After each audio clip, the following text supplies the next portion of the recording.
Thank you. I'm not going to stand behind the lectern. I'm going to wander around if that's okay.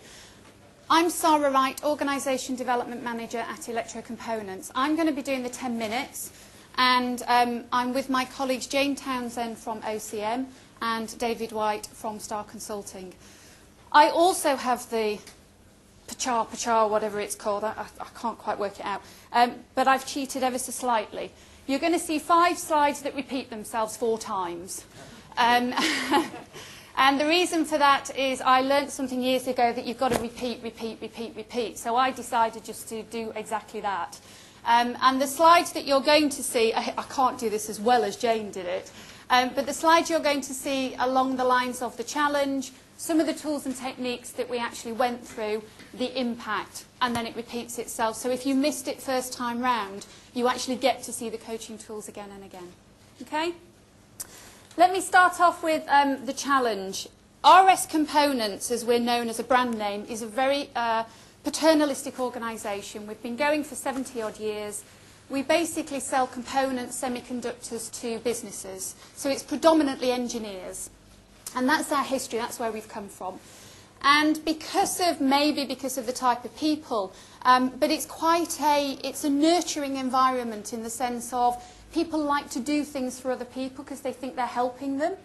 And actually, although it comes from a very paternalistic intent, it actually has created huge dependency in the organisation. Now, the impact of that is that people go to their managers, they've stopped solving problems for themselves. So they go to their manager and ask what to do.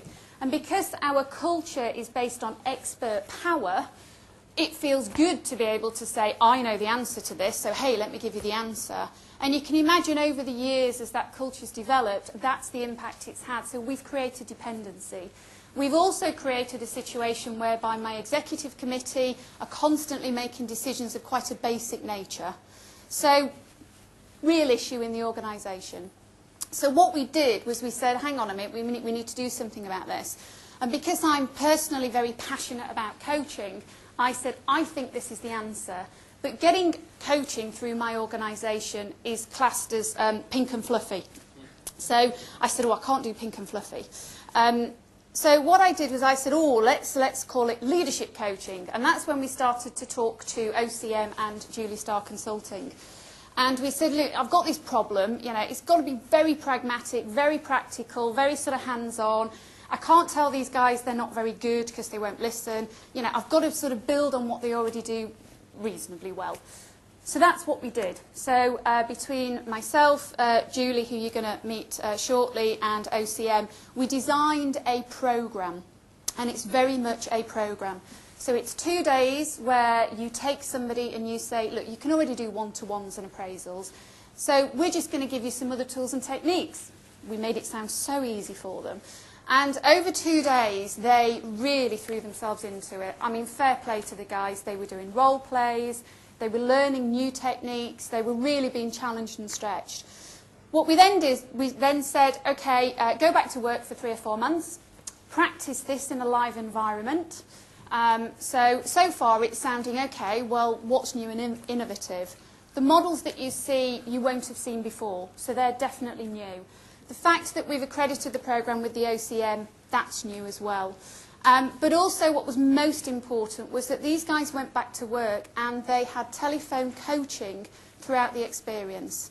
So not only did they attend modules, they did telephone coaching, so they reflected on their own learning in terms of coaching experience. They also had to do reflection notes, which was the most painful part of the process for them. They were given feedback on those reflection notes, and then they came back in 4 months' time, having practiced on live people.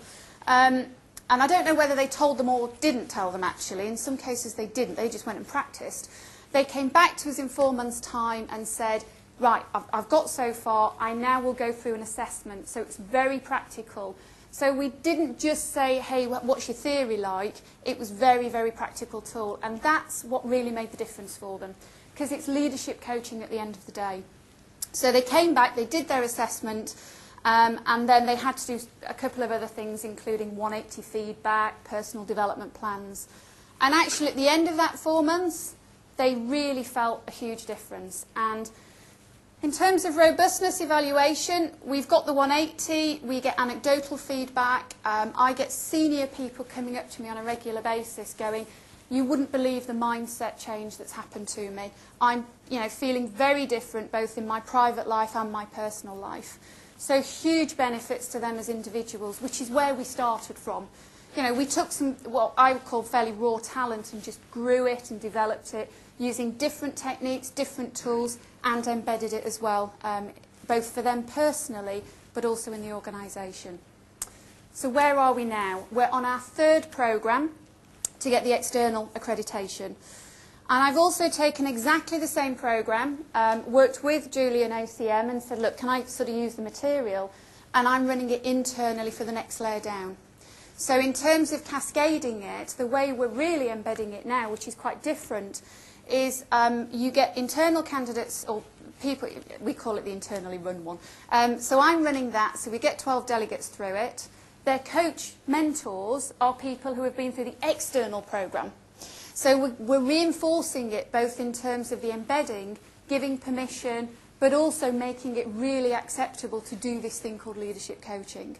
We've been very, very clear we are not creating internal coaches. This is leadership coaching, it's a leadership tool. And from that perspective, it's been great. I've gone through 2/3 of my executive committee now. I even had my chief exec wander in the other day and try to sort of go, oh, what are you doing then? And we actually said, I think we said at the time, didn't we, do you want to join in? We're doing this exercise. And he went, I'll be too good for that. So as far as he's concerned, what's interesting is that there's a tiny bit of peer pressure going on, which isn't such a bad thing. But even he's sort of going, oh, so what are you doing and how are you doing it and who you're doing it with. And so he's started to take a real interest. So I haven't done the classic sell it in at the top and then sort of get the buy-in. I just said, no, I've got this great idea. We'll put it in.